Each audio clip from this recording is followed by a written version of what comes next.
এই জিনিস তো বলে গেলে চলবে না, আমরা বলছিলাম যে যেটা আগে জিরো ক্রস করতেছে তার মানে সে আগে শুরু হয়েছে, এই যে গ্রিনটা কিন্তু লিডিং।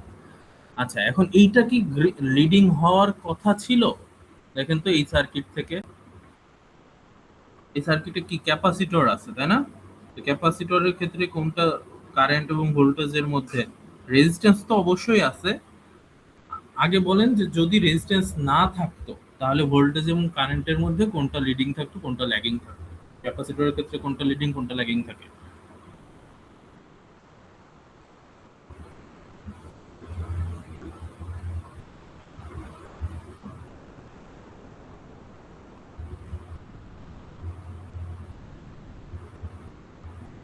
ক্যাপাসিটরে কারেন্ট লিডিং থাকে। বুঝি নাই। ক্যাপাসিটরে কারেন্ট লিডিং থাকে। হ্যাঁ, কারেন্ট লিডিং থাকে। সো সেটাই কিন্তু হয়েছে, কিন্তু রেজিস্ট্যান্স আছে।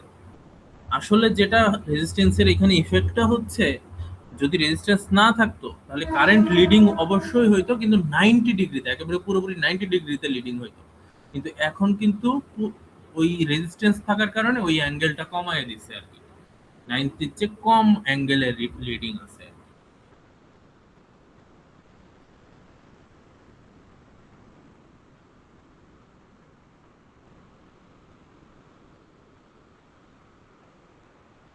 ওকে, সো এখন আসেন, তাহলে এইটা গেল ওয়েভফর্ম। এখন আসেন আমাদের আসলে এক্সপেরিমেন্টের উদ্দেশ্যটা কি ছিল? এক্সপেরিমেন্টের উদ্দেশ্য ছিল আমাদের এরকম কিছু, এই যে এই ডেটা টেবিলটা ফিল আপ করা লাগবে। এই যে এই ডেটা টেবিলটা, সরি, ডেটা টেবিল তো এই যে এই ডেটা টেবিলটা। তো এটা অনেকটা আমরা এক্সপেরিমেন্টে যেটা করছি সেটাই, এই যে ভিএস আর অ্যাঙ্গেল ভি। তো এখানে আমরা ওই যে 5 ভোল্ট দিছি, আর জিরো হচ্ছে আমাদের রেফারেন্স সোর্সের অ্যাঙ্গেল, আই এর ম্যাগনিটিউড। সো এখানে আসতেছে হচ্ছে আমাদের মেজারমেন্ট। এখন আমরা তো এখানে ইয়ে দেখতেছি কিন্তু ম্যাগনিটিউড দেখতেছি না। তো ম্যাগনিটিউড দেখার জন্য কি করতে হবে সেটা আমরা চিন্তা ভাবনা করবো। এই যে সাইন, এটাও কি হবে সেটাও আমরা জানি, ডেলটিটা কিভাবে মেজার করতে হবে সেটা জানি। এরপরে বাকিগুলো ফর্মুলা। আমাদের মেইনলি কি জানতে হবে, এই যে প্লাস আর মাইনাসের মধ্যে কোনটা জানলাম আমরা, কোনটা হবে প্লাস নাকি মাইনাস হবে?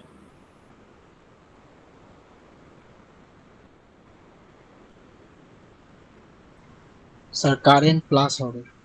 হ্যাঁ, কারেন্ট যেহেতু মেজার করতেছি, কারেন্টের ক্ষেত্রে প্লাস হবে অ্যাঙ্গেলটা।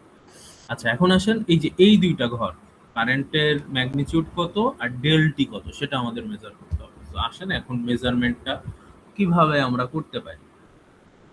তো প্রথমে এই মেজারমেন্টে আমরা অসিলোস্কোপে যেরকম কার্সর ইউজ করতাম, এখানেও কার্সর ইউজ করব। তো এখানকার কার্সরটা ইনভোক হয় এটা দিয়ে, যে টগল কার্সর, এটাতে ক্লিক করব। এরপর অনেকগুলো অপশন আসতেছে। এখন স্যার, বলেন। স্যার আমার এক গ্রুপ পেট মনে হয় স্যার একটু ওয়েটিং লিস্টে আছে অনেকক্ষণ ধরে, স্যার একটু যদি অ্যাকসেপ্ট করতেন, আচ্ছা, মানে ওয়েটিং এ আছে।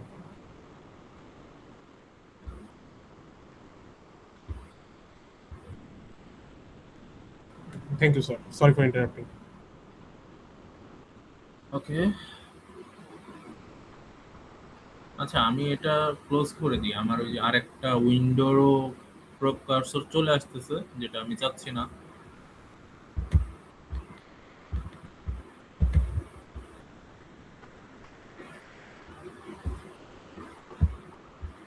ঠিক আছে। ওকে, সো এটা সিলেক্ট করার পর এই যে এরকম প্রোব কার্সর আসবে আর কি। তো এখানে ওই যে দুইটা চ্যানেলের ইয়ে নেওয়া যায়, যে C1 হচ্ছে চ্যানেল 1, C2 চ্যানেল 2। এখানে যেটা হয়, এখানে আমি জানি না কার্সরের দাগগুলো আপনারা বুঝতে পারবেন কিনা। আপনি এই যে এখানে যদি ক্লিক করেন তাহলে কার্সর পিকে যাবে। এখন এখানে তো আমার মানে কার্সরটা পিকে অটোমেটিক্যালি সেট হবে। এখন কথা হচ্ছে এখানে তো আমার দুইটা ইয়ে আছে, কোনটার পিকে যাবে সেটা বোঝার জন্য এই যে এইখানে দেখেন, যার সিম্বলের পাশে এই যে এরকম মানে মার্ক করা আছে আর কি, কারণে তারটা ধরবে আর কি। তো আমি যদি এই যে এখানে ক্লিক করি, এই যে দেখেন কার্সরটা এখানে চলে আসছে। আমি, আপনারা কি বুঝতে পারতেছেন এটা কার্সরের পজিশনটা?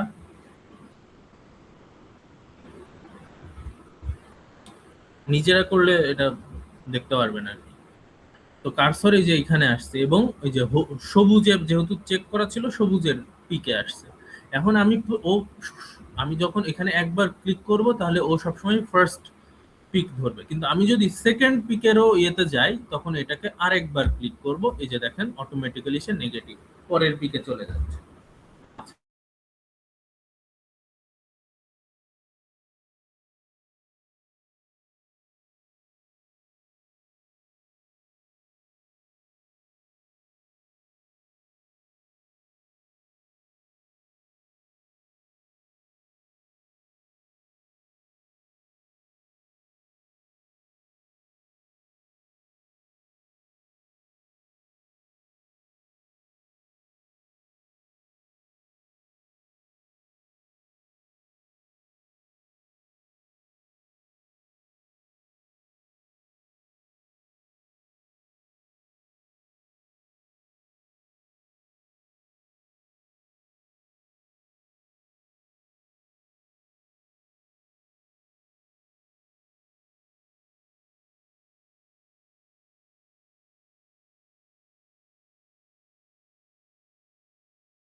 মিলি সেকেন্ড, এবং দেখেন আমার কার্সরটা কিন্তু এইখানে আসছে এবং সেটা কিন্তু আমার ওর দেওয়া ভ্যালুর সাথে মিলে। এই যে ওয়ানের চেয়ে একটু বেশি আর কি, এখানে 1.5, সো 1.1 মোটামুটি এখানেই থাকবে আর কি। এটা মানে এটাকে অ্যাকুরেট ভ্যালুই আসে আর কি। কিন্তু এখানে একটা দেখেন ওয়াই এর ভ্যালুটা এটা আসছে 917 পয়েন্ট সামথিং মিলি। তো এটা মানে হচ্ছে 0.9 ভোল্টের মতো। এখন এটাও কিন্তু এই যে দেখেন আমার যদি 5টা ঘরে 5 ভোল্ট হয় তার মানে প্রতি ঘরে 1 ভোল্ট, তার মানে এই যে এই দাগটা হচ্ছে 1 ভোল্ট, 1 2 3 4 5, 5 ভোল্ট। কিন্তু আমি তো এই সিগন্যালটা কি অরিজিনালি এরকম ছিল? আমি তো এটাকে 50 গুণ করার পরে এই রূপ আসছে। তো তার মানে আপনি যদি প্রপার IR1 এর পিক ভ্যালু পেতে চান তাহলে আপনাকে এটাকে 50 দিয়ে ভাগ করে নিতে হবে। এটা কিন্তু ইম্পর্টেন্ট জিনিস। আমরা 50 দিয়ে গুণ করছি দুইটাকে সুন্দরভাবে দেখার জন্য একই উইন্ডোতে, এবং এখানে যে ও পিকের ভ্যালুটা দেখাবে সেটা কিন্তু ওই সিগন্যালকে 50 দিয়ে গুণ করার পরে নতুন যে সিগন্যাল একটা হয়ে গেল সেই নতুন সিগন্যালের পিক ভ্যালু দেখাচ্ছে। কিন্তু আমরা তো আমাদের টেবিলে বসাবো আগের সিগন্যালের, মানে আমাদের মেইন সিগন্যালের পিক ভ্যালু, সেটাকে কিন্তু সো এই ভ্যালুটাকে 50 দিয়ে ভাগ করে বসাইতে হবে। বুঝতে পারছি এটা সবাই?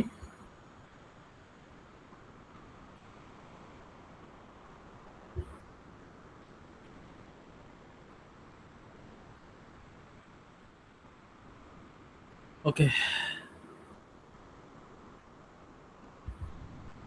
এখন আহ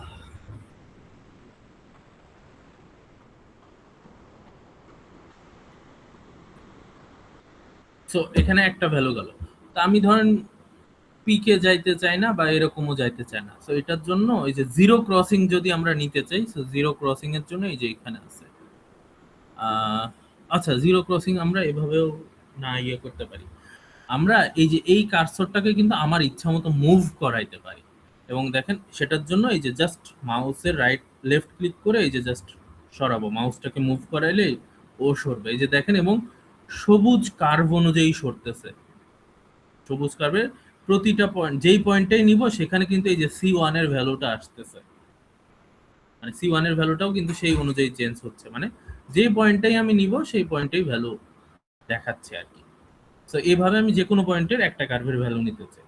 এখন আমি তো একটা পয়েন্টের মানে একটা কার্ভের ভ্যালু নিলে তো চলবে না, আমাকে আরেকটা পয়েন্টেও নিতে হবে। সো আমাকে যদি সেকেন্ড কার্ভের কার্সরে সেট করতে হয় তাহলে যেটা করতে হবে এই যে ওর সিম্বলে একটা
এখানে ধরেন অ্যামপ্লিচিউডটা ছোট, আস্তে আস্তে অ্যামপ্লিচিউড বাড়তেছে, এক সময় অ্যামপ্লিচিউডটা কনস্ট্যান্ট হয়ে গেছে। সো যেই জায়গা থেকে অ্যামপ্লিচিউড কনস্ট্যান্ট, ওই জায়গায় স্টেডি স্টেট পোর্শনের ডেটা সবসময় নেবেন। যেখানে অ্যামপ্লিচিউডটা ভ্যারি করতেছে সেখানকার ডেটাটা নিবেন না, ওটা ইনকারেক্ট ডেটা, ওটা ট্রানজিয়েন্ট ফেজের ডেটা। ঠিক আছে, আমাদের এখানে ফরচুনেটলি ট্রানজিয়েন্ট ফেজ আসে নাই, কিন্তু যদি কারোর আসে তাহলে সবসময় স্টেডি স্টেটের ডেটা নেবেন। আচ্ছা, সো আমরা দুইটারই জিরো ক্রসিং করব। তো ধরেন আমরা এখন এই যে গ্রিনটার আগে এই যে এই পয়েন্টটা নিচ্ছি আমি, এই যে এই জিরো ক্রসিং পয়েন্টটা, তো আমি এটাকে এখানে রাখলাম। তো আপনি যেটা করতে পারেন, এটা রাখলে এখানকার ভ্যালুটা দেখাবে, এই যে দেখেন এটা -11 পয়েন্ট সামথিং মিলি দেখাচ্ছে। সো তার মানে একেবারে জিরোর কাছেও না, এটা আসলে একেবারে জিরোর কাছে নেওয়াটা একটু টাফ। এই যে আচ্ছা, এই জিনিসটা টাফ কেন, আমরা এক্সাক্ট জিরোর কাছে কিন্তু চাইলেও নিতে পারবো না। কারণ কি দেখেন, আমি খুব সূক্ষ্ম যদি চেঞ্জ করি, এখন আছে C1 এর ভ্যালু এই যে -11 পয়েন্ট সামথিং মিলি, আমি যদি এটাকে খুব হালকা চেঞ্জ করি, এই যে দেখেন এটা 5.90 মিলি হয়ে গেছে। এটার কারণ কি কেউ বলতে পারবেন? আমি কেন এর এই যে -11 মিলি আর 5 মিলির মধ্যে কোনো ডেটা আর পয়েন্ট সিলেক্ট করতে পারতেছি না? স্যার পয়েন্ট আরো বাড়াইতে হবে তাহলে। হ্যাঁ এক্স্যাক্টলি, ওই যে আমরা যে স্টেপ সিলিং দিছি ওই অনুযায়ী ও হচ্ছে পয়েন্টগুলো ক্যালকুলেট করছে, এবং ওর হিসাব অনুযায়ী ওর হচ্ছে এই যে এর ভিতরের কোনো পয়েন্ট আর পড়ে নাই ক্যালকুলেশনে। যদিও এখানে কিন্তু কোনো ফাঁকা দেখাচ্ছে না, এটার কারণ হচ্ছে ও হচ্ছে ওই সবগুলো পয়েন্ট কানেক্ট করে দিছে। বুঝতে পারছেন? সো এই লিমিটেশন গুলো আমাদের থাকবেই। তো এখন আমাকে বলেন যে কোনটা কাছের, এই যে 5.9 মিলি কাছের নাকি -11 জিরোর কাছে?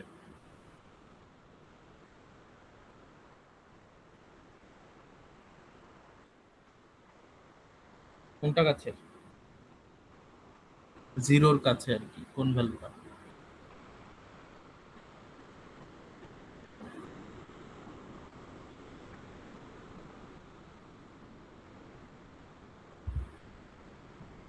কি ব্যাপার, কেউ কি মানে বুঝতেছি না প্রশ্নটা। আমি বলতেছি আমি তো ওই যে -11ও একটা পয়েন্ট সিলেক্ট মানে মানে অ্যাক্সেস করতে পারতেছি, 5.9ও অ্যাক্সেস করতে পারতেছি, কোনটা কাছে? আমার তো জিরো ক্রসিং আমি চাচ্ছি। স্যার 5.9। হ্যাঁ 5.9 কাছে। সো আমি যেটা করতে পারি, এই পয়েন্টটাকে মার্ক করে রাখতে পারি। সো তার জন্য এই যে এই অপশনটা মার্ক লেভেল, তো এই যে এখানে মার্ক করে রাখলাম, এই যে ডেটাটা এখানে ইয়ে হয়ে আছে। এরপরে আমি যাব হচ্ছে সেকেন্ডটাতে। তো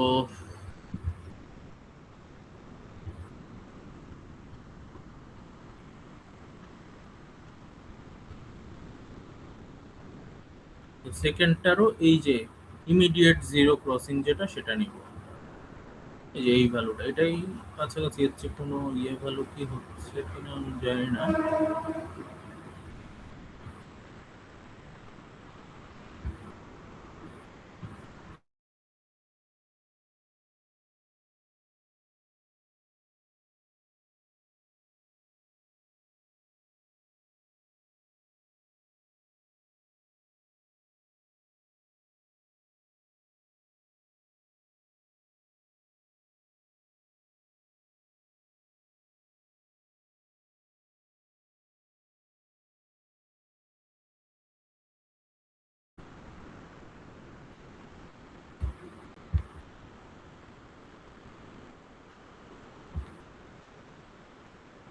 আচ্ছা, সো আমরা আমাদের আসলে টার্গেট ছিল এই যে T1, যেটা হচ্ছে গ্রিনটার জিরো ক্রসিং, আর T2 হচ্ছে রেডটার জিরো ক্রসিং। সো এই দুইটা ডিফারেন্সটা আমাদের লাগবে আর কি।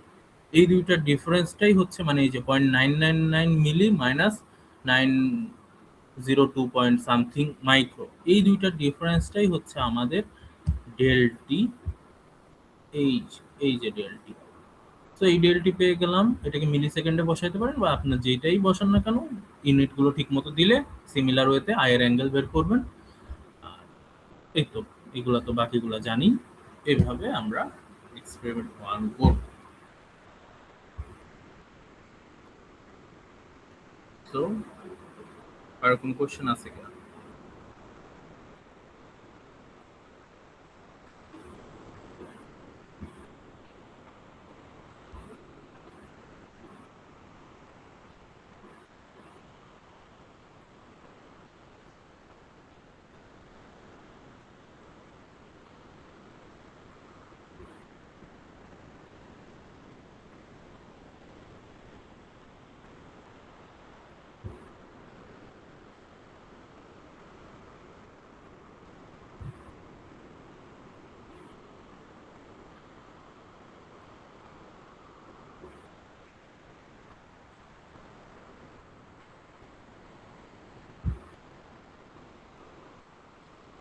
ওকে, সো কোশ্চেন না থাকলে সো এক্সপেরিমেন্ট 2 আর 3 নতুন করে দেখানোর কিছুই নাই।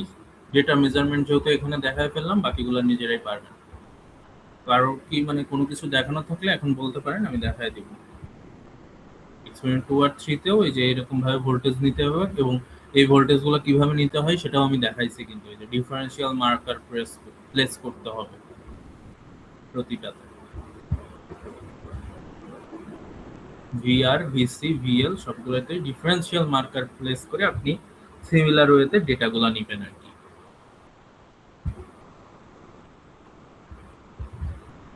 কারেন্টের জন্য এই সার্কিটে এখানে ডিরেক্টলি কারেন্ট মার্কার দিয়ে আপনি ডেটা নিতে পারবেন আর কি।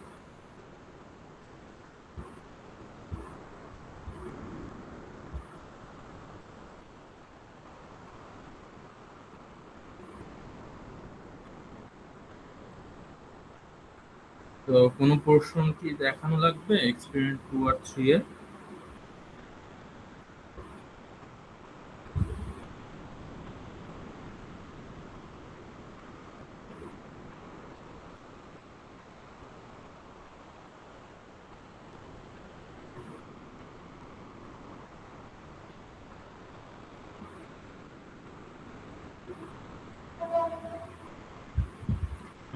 ওকে, সো না দেখানো লাগলে আপনারা রিপোর্টটা ওইভাবে সাবমিট করবেন। আমরা অ্যাটেন্ডেন্সটা নিচ্ছি।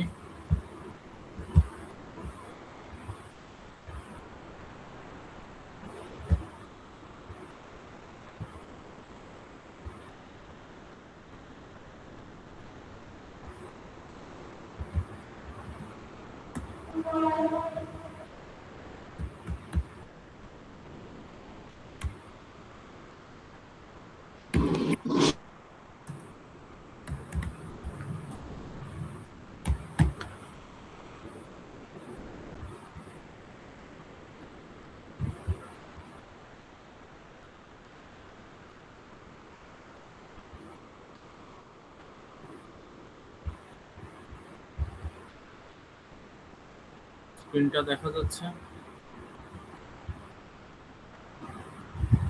সো যার নামের পাশে কার্সর প্রেজেন্ট দিবেন।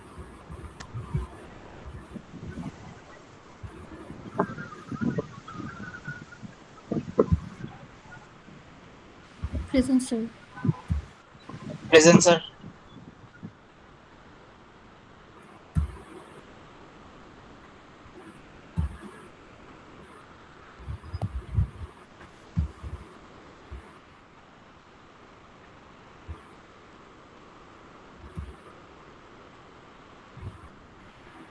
Sir, Jishti Jahan.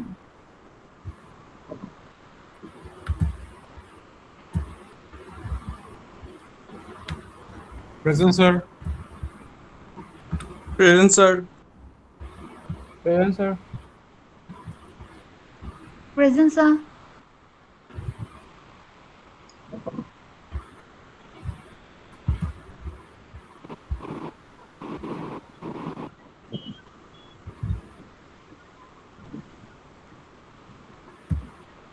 Present sir.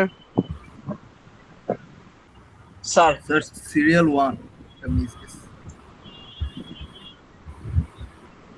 আর কেউ বাকি আছি?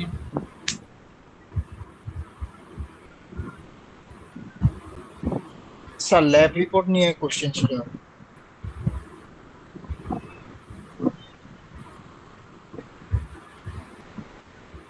হ্যালো একটু স্যার। একটু দাঁড়ান। ও আচ্ছা, কেউ কি বাকি আছি? কারণ 11 জন প্রেজেন্ট দেখাচ্ছে। কেউ দিনে এরকম আছি?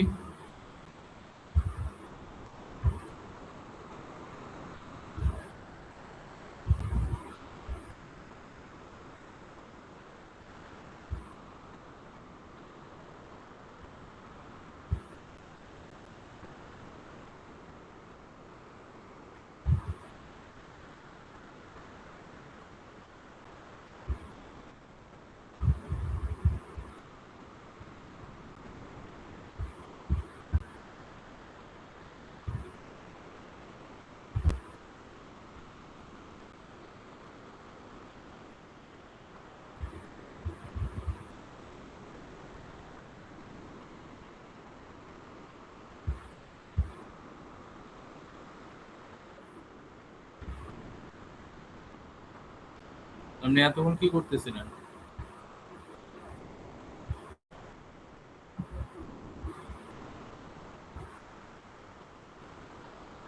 আর টেক্সট মানে মেসেজ অপশনে যদি কারো মেসেজ মানে মাইক না কাজ করলে মেসেজ অপশনে লিখি।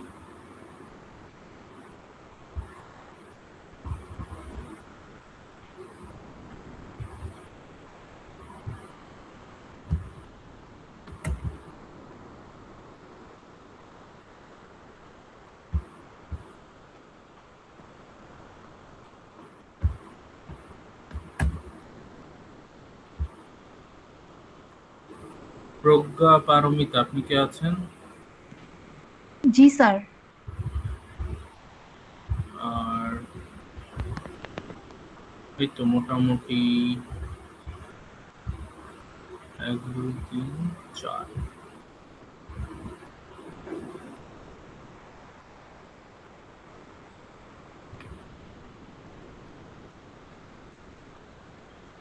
স্যার একটা কোয়ারি ছিল।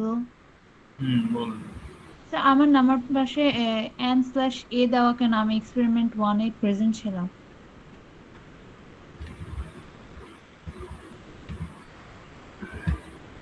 কি নাম আপনার? প্রজ্ঞা পারমিতা সাকুরা।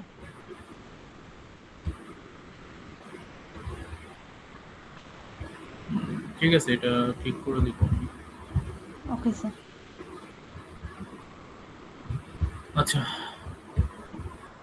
তো এখন হ্যাঁ বল, কার কি কোয়েরি ছিল ল্যাব রিপোর্ট নিয়ে? স্যার সফটওয়্যারে ল্যাব রিপোর্ট আগে কখনো লিখি না, এটা একটু ডিটেলসে বললে ভালো হতো যে কিভাবে লিখবো, একবার বুঝাই দিলে। আচ্ছা, এটার জন্য মেইনলি ইন্ট্রোডাকশন বা কম্পোনেন্ট ইউজ এগুলোর দরকার নেই। আপনি হচ্ছে স্কেমেটিক যেটা, এটা একটা ছবি দিবেন, এটার ছবি দিবেন। এরপরে হচ্ছে ওই যে ডেটা শিট যেটা আছে সফটওয়্যারের জন্য, সেটা ডেটা শিটটা ফিল্ড আপ করবেন। সেই ফিল্ড আপ ডেটা শিটের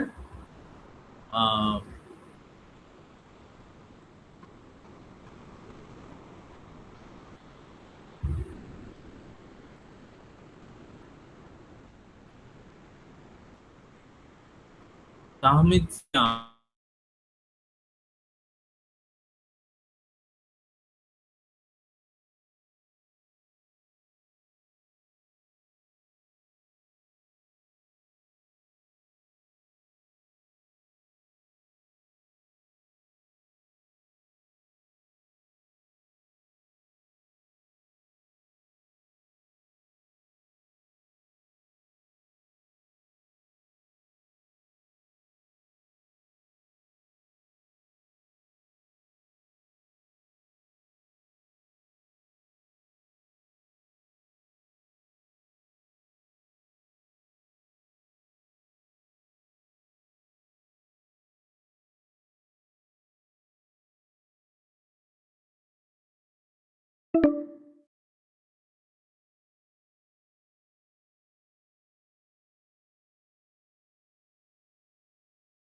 আপনাদের এই যে স্ক্রিনশট অ্যাড করার সময় এই জিনিসগুলো একটু খেয়াল রাখবেন।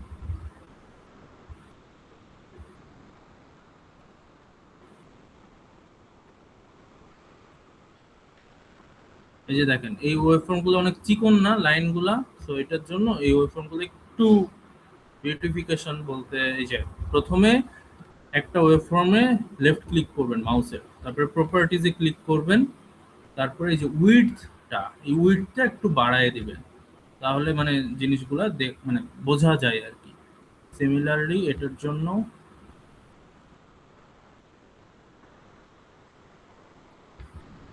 এটা সিলেক্ট করলাম, রাইট ক্লিক করে প্রপার্টিজে যাব, উইডথটা একটু বাড়ায় দিব আর কি। ঠিক আছে, এই অবস্থায় স্ক্রিনশট নেবেন, অথবা আপনি আমি একটু দেখাই এটা।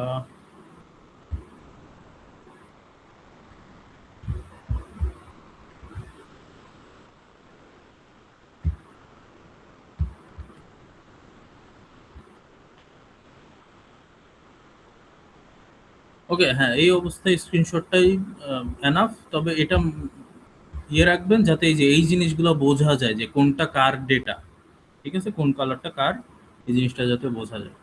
তো এই জিনিসগুলো মাথায় রেখে ডেটা শিটটা স্ক্রিনশটগুলো যতগুলা ওয়েব ফর্ম আছে, হ্যাঁ, অবশ্যই একটা কার্ভে দুইটার বেশি দিবেন না। মানে আপনার ওই যে কেসিএল কেভিএল এ যেরকম ভিআর ভিসি ভিএল লাগবে, তো আপনি সোর্সের সাথে একবার ভিআর নেবেন, আরেকটা স্ক্রিনশট হবে সোর্সের সাথে ভিসি, এরকম ভাবে আপনার ডেটাও তো আসলে এভাবেই নেওয়া লাগবে, দুইটা দুইটা করে। সো ওইভাবে দিবেন, দুইটার বেশি ট্রেস যাতে কোনো প্লটে না থাকে, এই জিনিসগুলো থাকলেই হবে।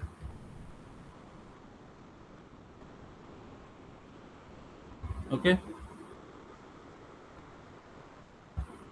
আর কোনো কোশ্চেন?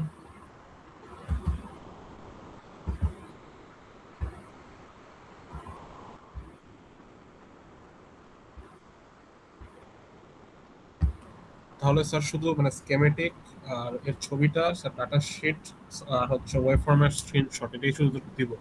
হ্যাঁ, এগুলো থাকলেই। Thank you sir. ওকে, আর কোনো কোশ্চেন না থাকলে আমরা এখানেই শেষ করছি।